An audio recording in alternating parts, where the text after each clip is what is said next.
Alright guys, welcome to the Live on Life podcast. This is episode 16. I have my Uncle Goat here, Trent Hafen. The goat. The Goat, dude. The real goat. Look, I've been goat since I was 10 years old.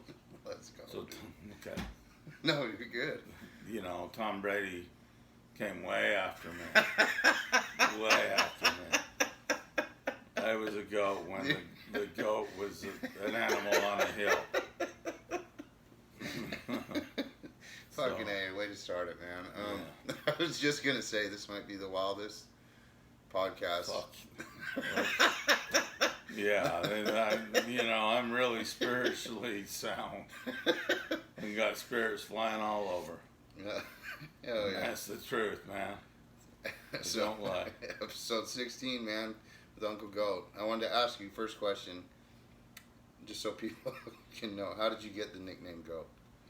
My grandma, in about the sixth grade, my grandma. Rich? Yeah, no, my mom. I mean my mom, not my grandma. My mom used to call me her little nanny, and somebody thought that she said nanny, and so people started calling me Goat. So I've been Goat for almost 50 years. Little Ridge.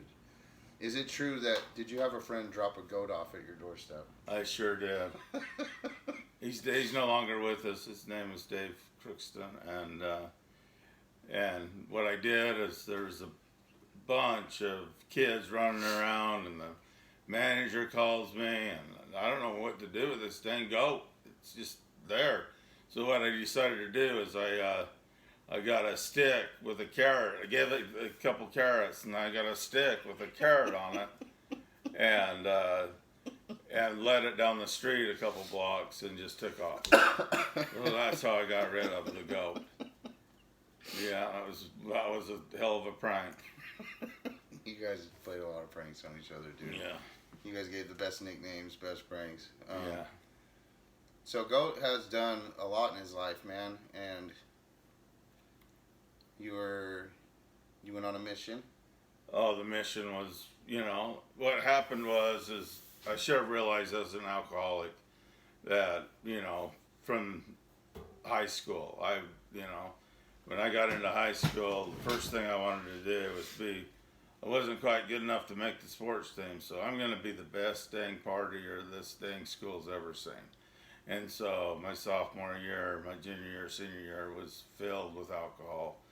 And I had a connection down in Mesquite, Littlefield, where when I was 15 years old, I could buy alcohol. I had to go as the Littlefield. And so I started out just completely drunk every weekend, 3-day weekends, drunk all 3 days. And what happened was I got really, really bad. I had this Finnish girl come, and me and her hooked up for 4 months, and we drank every day. And my best friend went on a mission, and Mark MacArthur. He went on a mission, and Mark. Sorry, didn't mean to interrupt you. No, what? I just remember Mark. Yeah, he was really just like me, but he did more drugs than I did. Mark did? Yeah, weed and Quaaludes and shit like that. But and so this girl leaves, and she calls me from O'Hare Airport in Chicago and says, "Hey, I live halfway around the world, and we're done." And so I was drinking every day with her. So I started even drinking more. Then I called this girl, and her name's Stacy. I don't want to say her last name, but I called her and asked her on a date, and she says, "Where are we going to go? The Black Hill?" And it just totally crushed me. And I said, what happened was I went to get beer one night at a party because I was the one that had all the connections, and the person wasn't working there. So back in the day, I ran off the road, missed the bridge, and went off into the road, and no consequences at all. The car I borrowed was in the ditch, and so all the beer was gone. And so what happened was I got to the house and there's no beer, and I'm going crazy, and I'm find some rubbing alcohol. And I start drinking the rubbing alcohol, thinking I'm going to get a buzz off of it. How was that? Oh my gosh. The next morning I woke up and I was burping up that rubbing alcohol. My eyes were completely red. There was no white in my eyes. And what I did is I called my bishop and said, hey, can I talk to you tonight? My bishop asked everybody to go on a mission but me. I was the only person that he figured that there's no way this guy's going to go on a mission. And I saw my buddy change, and and so I went on a mission and successfully filled. It was 18 months back then. Thank God I couldn't have made it 2 years, but it was 18 months. I did an honorable discharge. But what happened is my best friends, well, not my best friend, my cousin, I had a girl writing me. Her name was Kim, and I wanted to marry her. I wanted her. My goals were to be, in the church with her. And I got home, and I didn't find out till I got home, and she was dating she behind my back before I knew my atheist cousin, which has blown his head off in his front room. It was just, I was drinking within 3 days. I had my next door neighbor, Maria, I came there the night I got home, and then the next night, and she says, we ought to go on a date. So I said, I figured a date was a dinner and a movie. Heck no, she wanted to go get drunk and do everything I preached against. And we did everything but me put it in her. Everything but that. She wouldn't quite let me do, but everything else. So I had a chain of hickeys around my neck, and my mom just freaked out. 3 days home off my mission, and my friends that had just got off their missions were freaking out. And I know what it's like to have grandma. Yeah, especially with the whole chain of hickeys around your neck. They paid for my rehab up at the Matter House, $10,000, and 2 days after I got home, they had to come pick me up off Matt's floor, dude. Yeah. Drunk as fuck. But did you go to a concert while you were on your Oh mission? yeah. What happened was. Was that allowed? Huh? Was that allowed? Oh no. It wasn't. I went to Atlanta, and if you leave the mission, you're not supposed to go out. I went to Atlanta, but I did go through the temple in the open house. But so I'm in Charleston, and I'm crazier than hell. I'm the craziest missionary out there. They called me Elder Ozzy. I was a big Ozzy Osbourne. Yeah, Elder Ozzy. What concert did you see? Ozzy Osbourne. Ozzy Osbourne. And so I went and saw Ozzy Osbourne right after Randy Rhoads died. Brad Gillis was the guitarist, the Night Ranger guitarist. And what happened was I took a guy that was inactive, and as good as any baptism you can have, the guy that was inactive, and he said, if you can do it, go, then I can do it. Or Ozzy or whatever he called me, I can't remember. And so we went on splits. And the splits is when I left my missionary, my junior companion at home with another member, and me and him went to Ozzy Osbourne.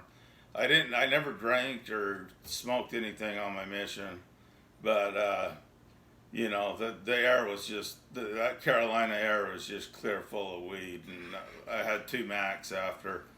Two big Macs, yeah. I was so hungry. I never smoked anything though, it was just the air.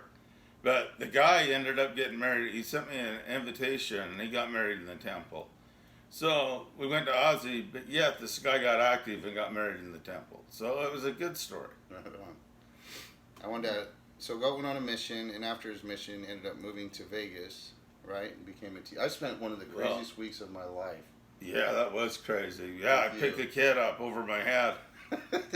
10 minutes into day one. I never been to Vegas school. I went and stayed in his class. I went and stayed with my Uncle Goat and Braxton. They didn't even know you were there. They didn't even know I was there. I wasn't even supposed to be there.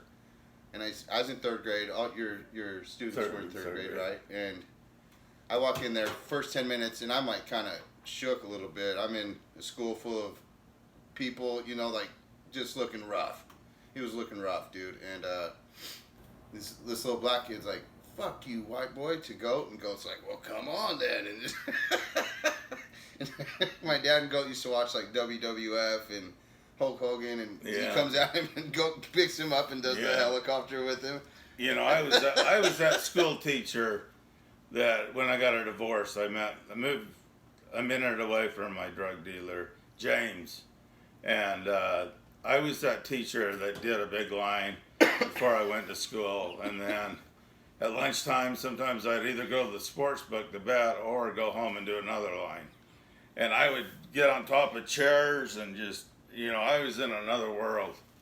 It was really crazy. But those kids loved me. They did. I had a line with 15, 20 girls outside my house, my class every morning.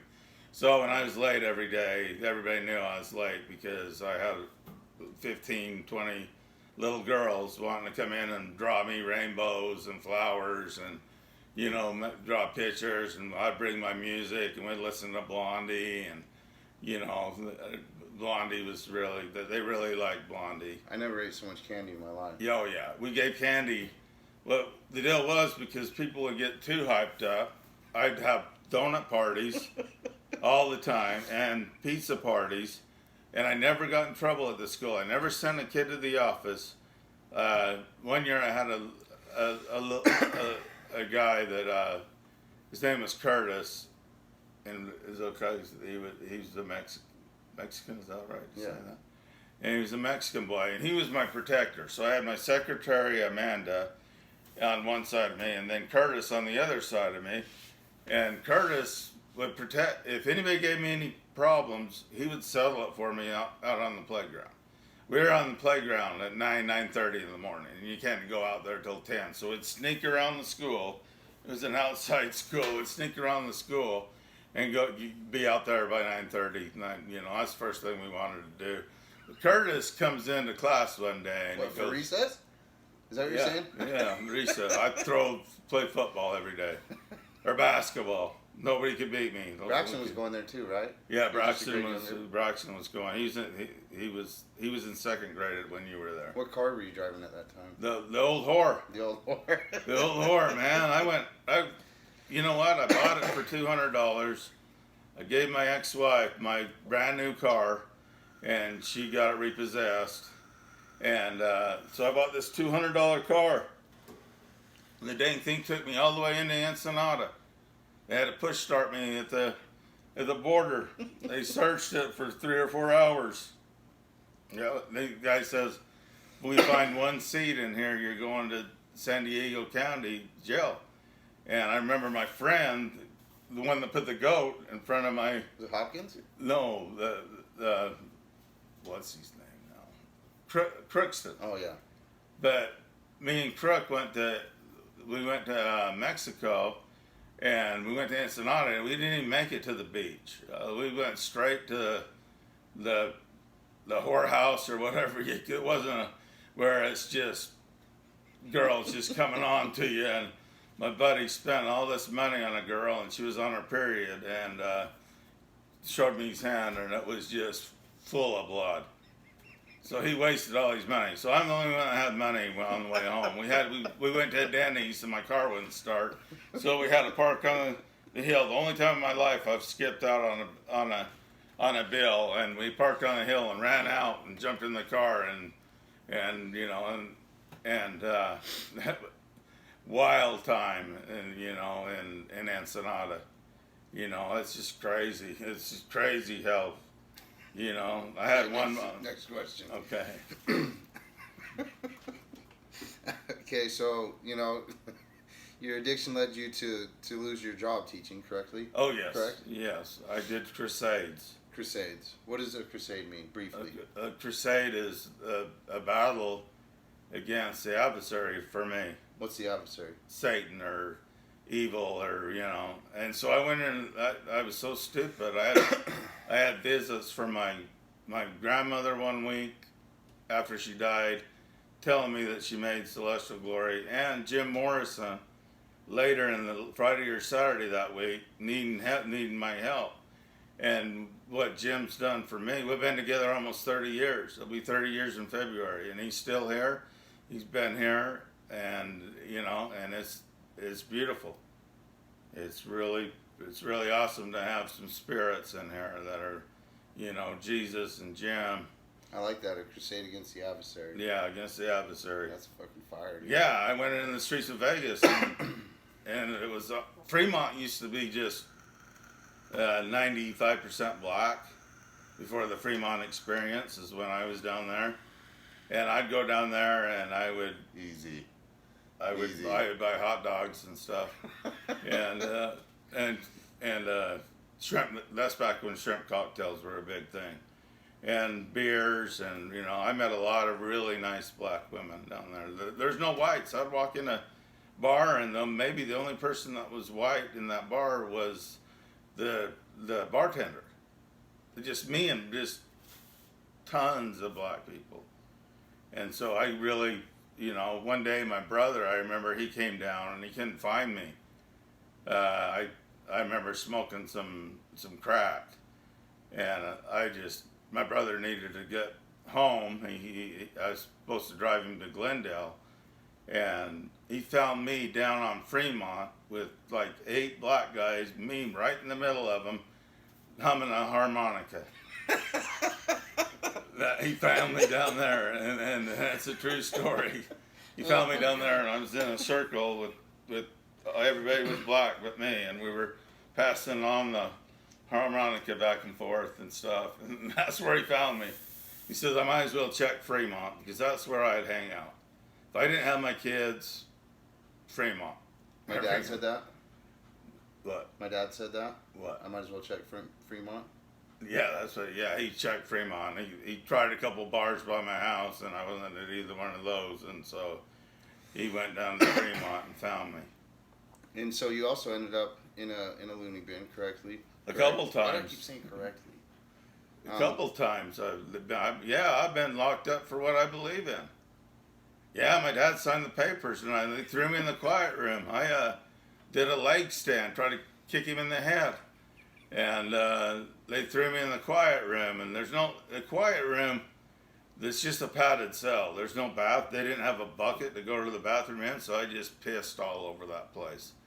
I was so mad that they threw me in the quiet room, and that's just a padded cell.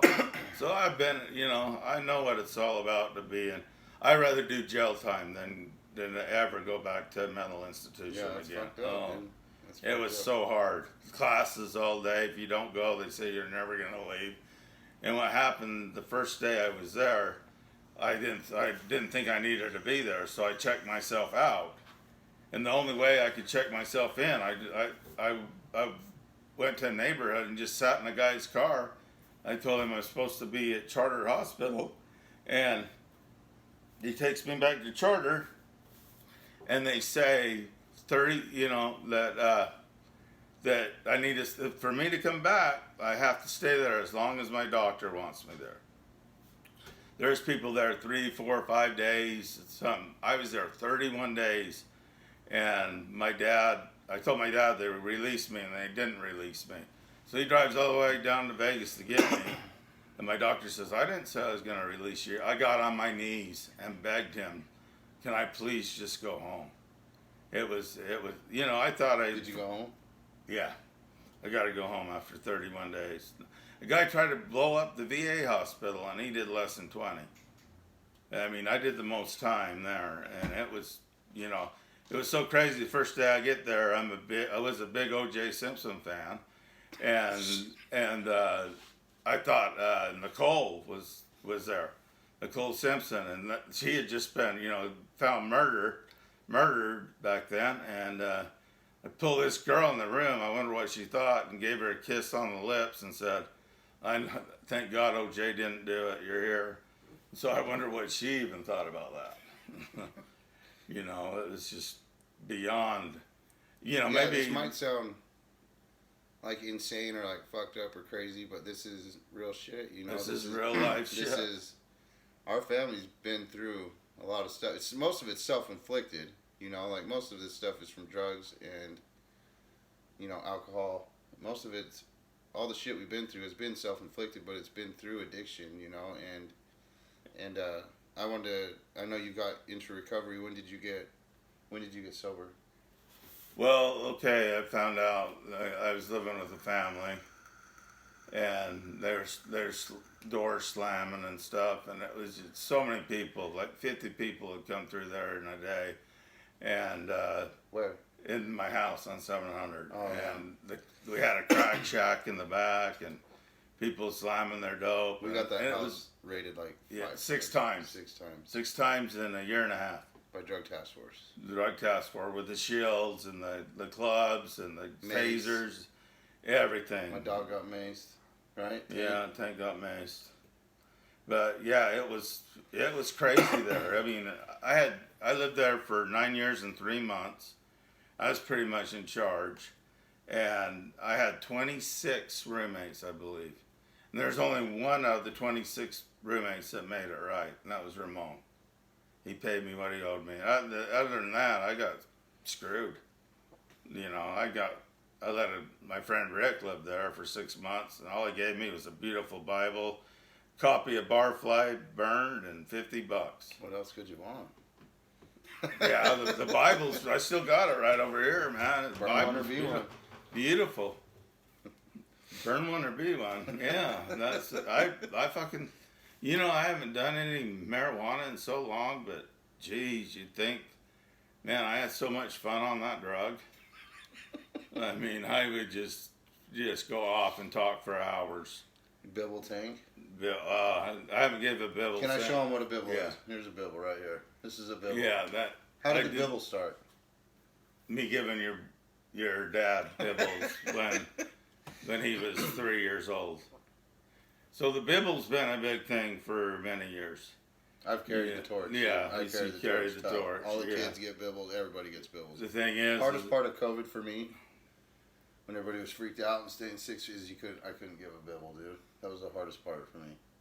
I used to give you bibbles. Yeah, you did. Bum bibbles. I don't think I ever got one. I think Braxton was the first one to fall asleep every time. Yeah. Yeah, we're Ty traumatized. lived with what? Traumatized from bum bibs, dude. Yeah. Yeah, I reach in my ass crack and then give him a bibble. But I haven't given a bibble since Tank died. I gave him one right. Me and Tyrone saw him right before he died, and I gave him my last bibble, and I haven't given a bibble since because he had the best bibbles in the world, little Tank. Best dog in the world. Oh, yeah, best dog. And, Tyrone and me lived together a lot of our life. I mean, he would constantly call me because he was supposed to be staying with my mom and dad, and he would be at my house every day. He'd call me until I said he could come over. I remember one night frying on acid, doink doink. Yep. And I could get it, and my mom showed up to pick Tyrone up, and he's frying his ass off, and 14 years old. 14 years old, and he's the one that had the connection, but She's getting the car. Her eyes are all big, huge. Oh, I bet Huge. she would. Yeah. Get in this car right. I said, Grandma, I can't get in the car right now. Yeah. I can't. Yeah, I love you. You can call it. You can do whatever you got to do. I can't get in that car with you. Yeah. I don't blame you. My mom was a great person. Oh yeah. She was really nice. So when's your sober date? My sober date is April 24th of 2013.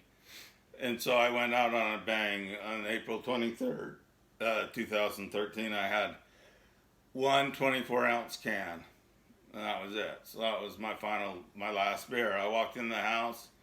I had to move. I had to do a geographical and changed all my friends. I hung out. Tyrone was in drug court at the time, and Jesse, and I was able to hang out with sober people because I don't know how I got that first year because everything went wrong. And now life's, they talk about the AA promises. I said, I'm the last person that it's ever going to come true for. And it has come true. I got my own place. It's killer. I live alone. I can rock out all night, see the sun come up a lot. And I get to do whatever, and I don't have one person tell me what I have to do. It's great. I get a knock about once a month. And, you know, I only let good people in the house to keep the spirit strong. I'm kind of out of questions. What else do you want to talk about? Okay. You threw me through a loop, dude. What? You're wild. Yeah. Well, we'll talk a little bit about my childhood. So, see, since I've been,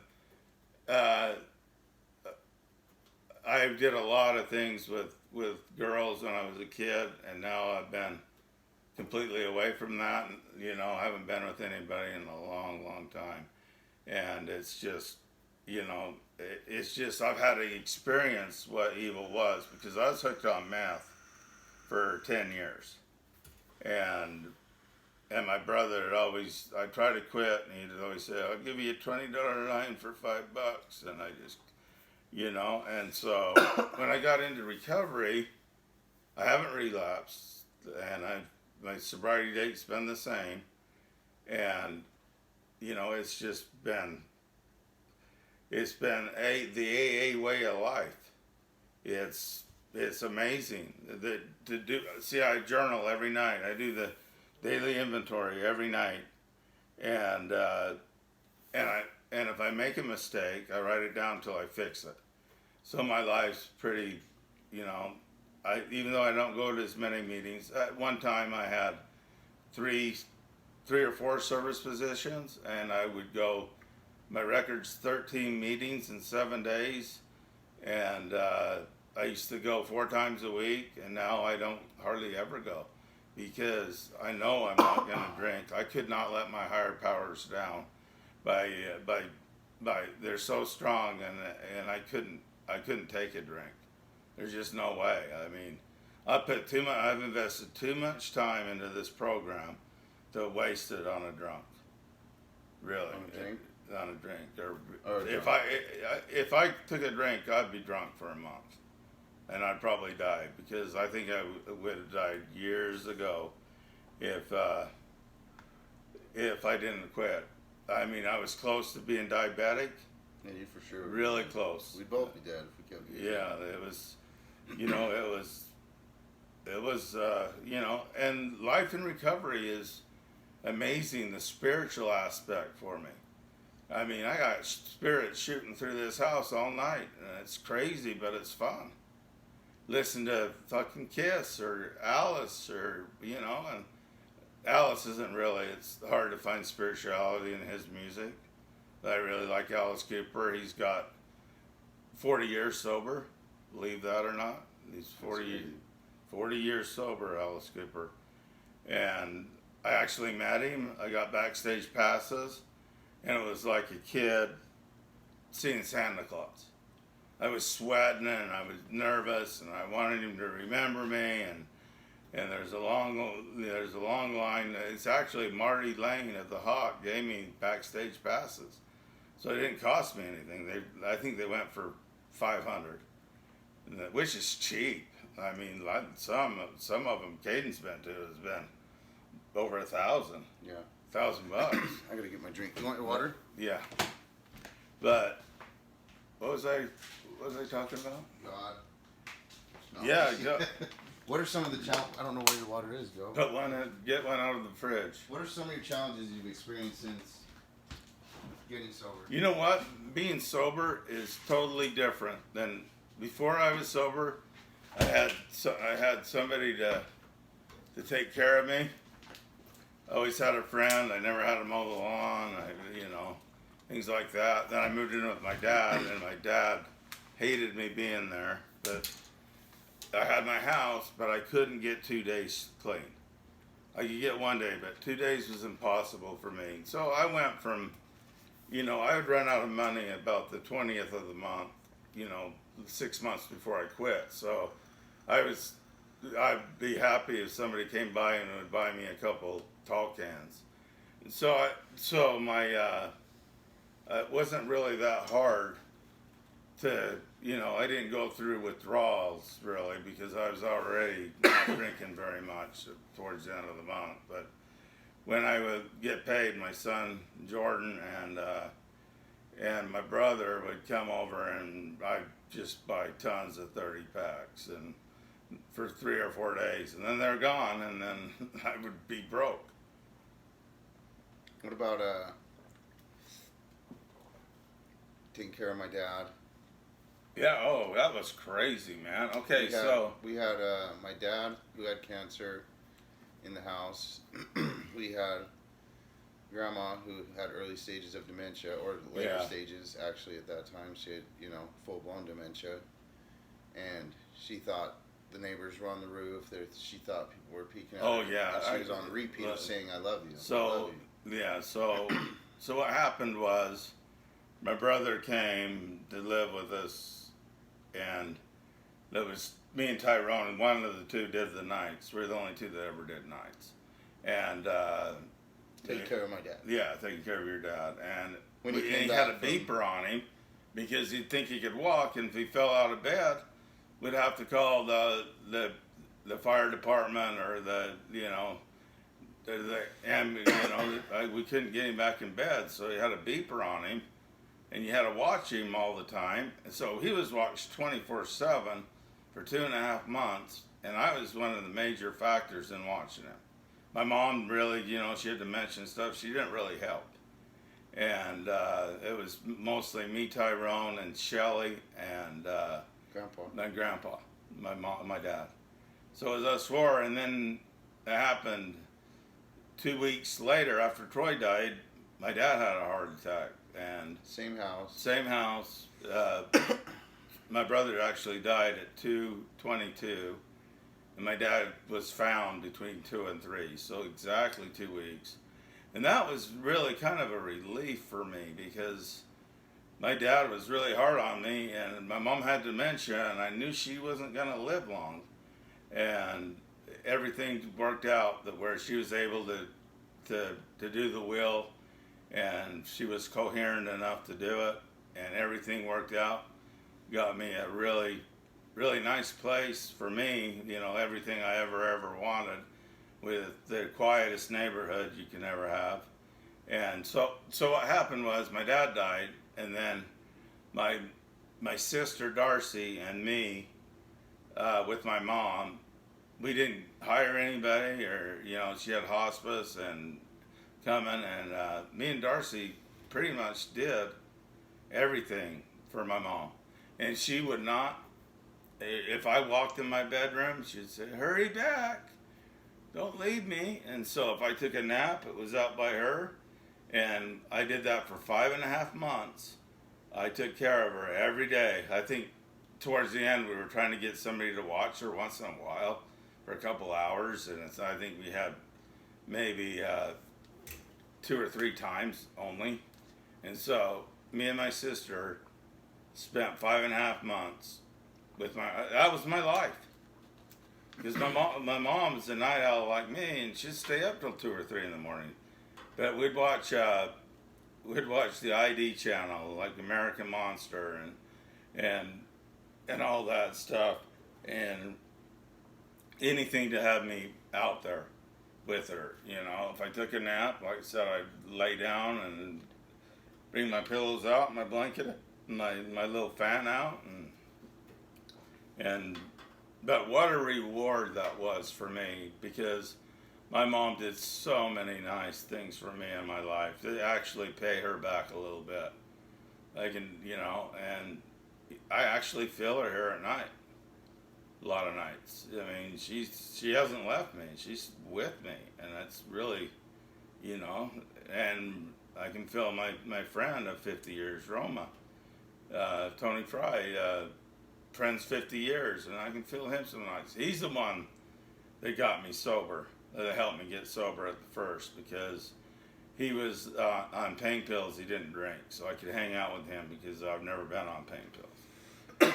And so I'd hang out with him, and I remember that summer, it was like 110 a lot of days, and we'd just sit out there and just get roasted. But my dad made me leave every day except for Sunday. As soon as I walked out of my room, first thing he'd say, what are you gonna do today, Trent? What's your plans? Every day I had to hear that. Now I don't ever have to hear it, and it's awesome. It's awesome. What's your message of hope for someone? I'd say, man, service. I mean, at one time in service, I did a shift at central office every week, and which was pretty much I read for 3 hours a week. I read a lot of great books. I read 2 Jim Morrison books and 2 Alice Cooper books. Lita Ford, I love Lita. Lita Ford's book, and Nikki Sixx Heroin Diaries, great book.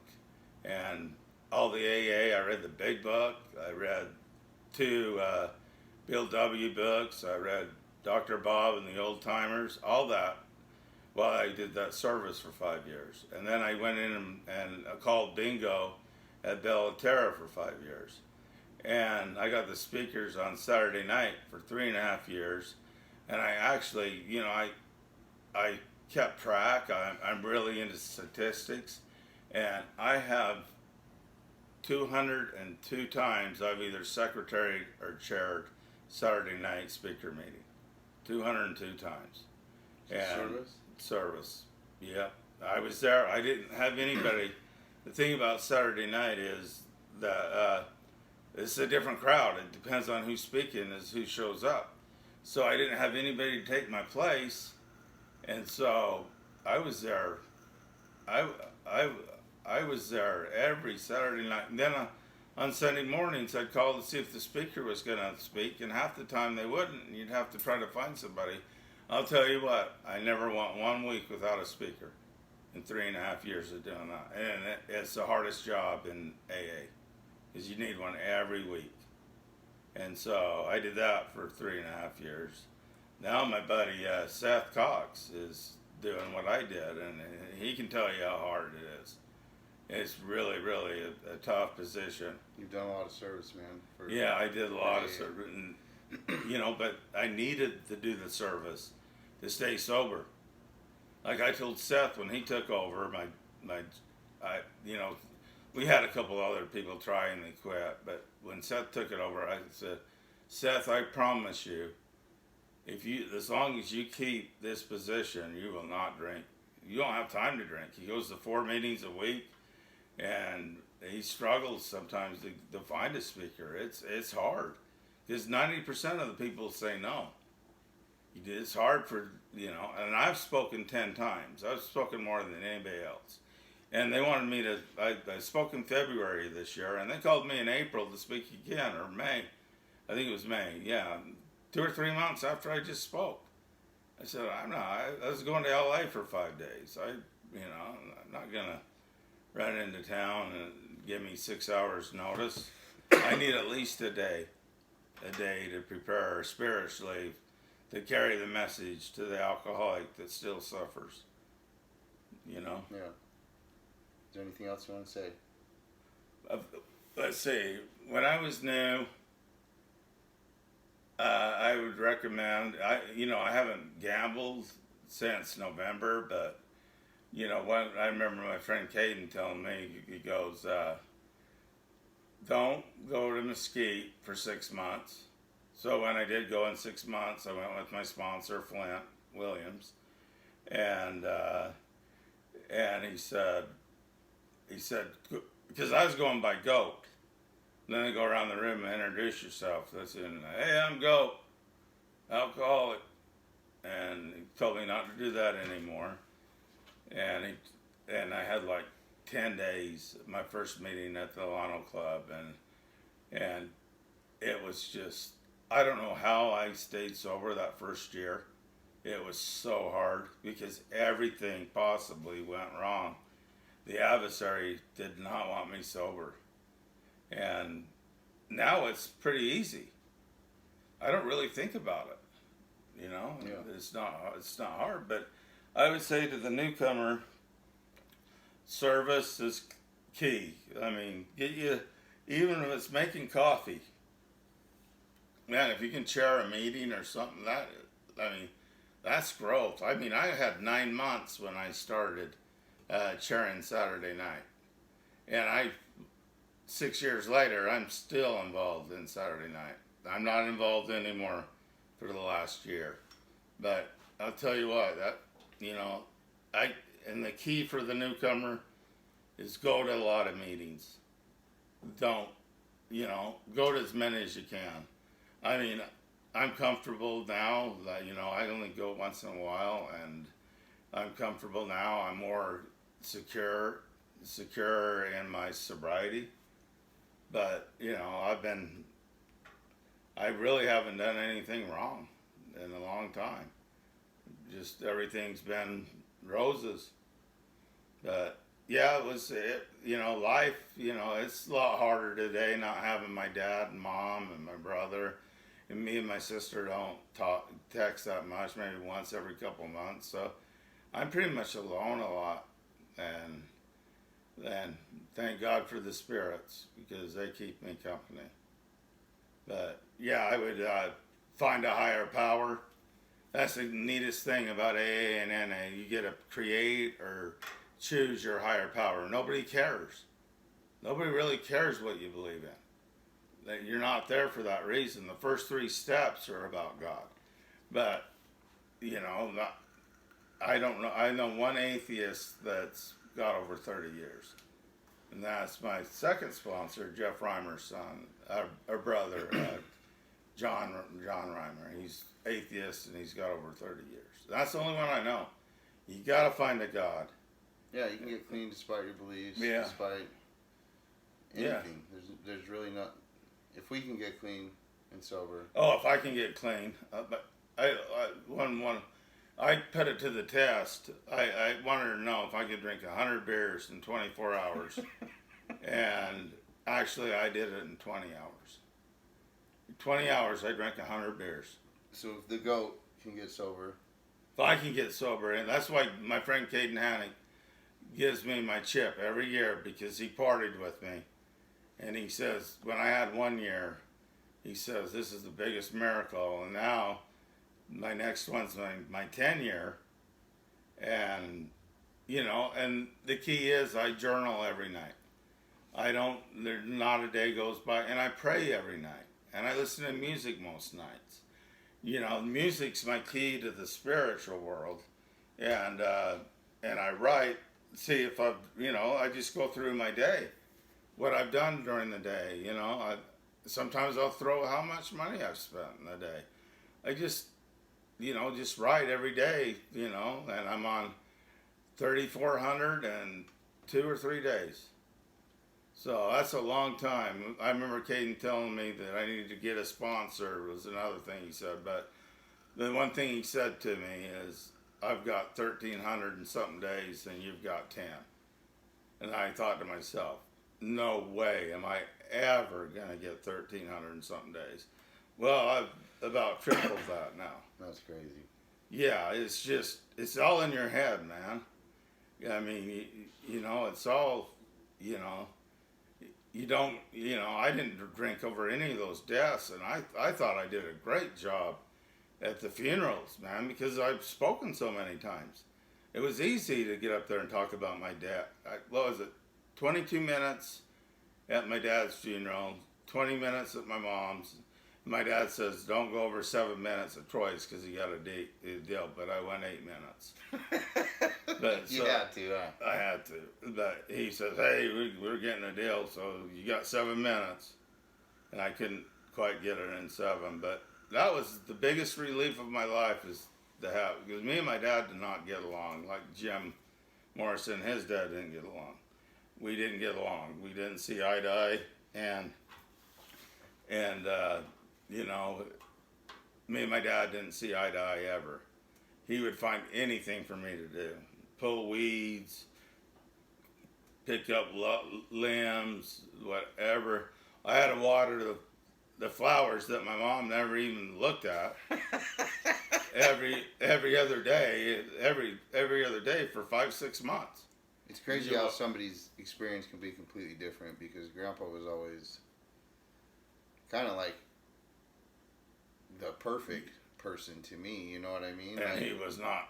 And your experience is completely different, and that's okay, you know what I mean? Yeah. My experience with my dad was not fantastic. I'm sure mine was probably. Well, I was not. Me and my dad are like night and day, and that was what me and Tyrone. He started to appreciate me a lot more when I was doing all the nights, and he got go to bed at 10 o'clock at night and wake up at 6. I mean, me and Tyrone did every night, one of us. Grandpa had a lot on his plate with just taking care of Grandma. Yeah, you know, he did. But we helped with.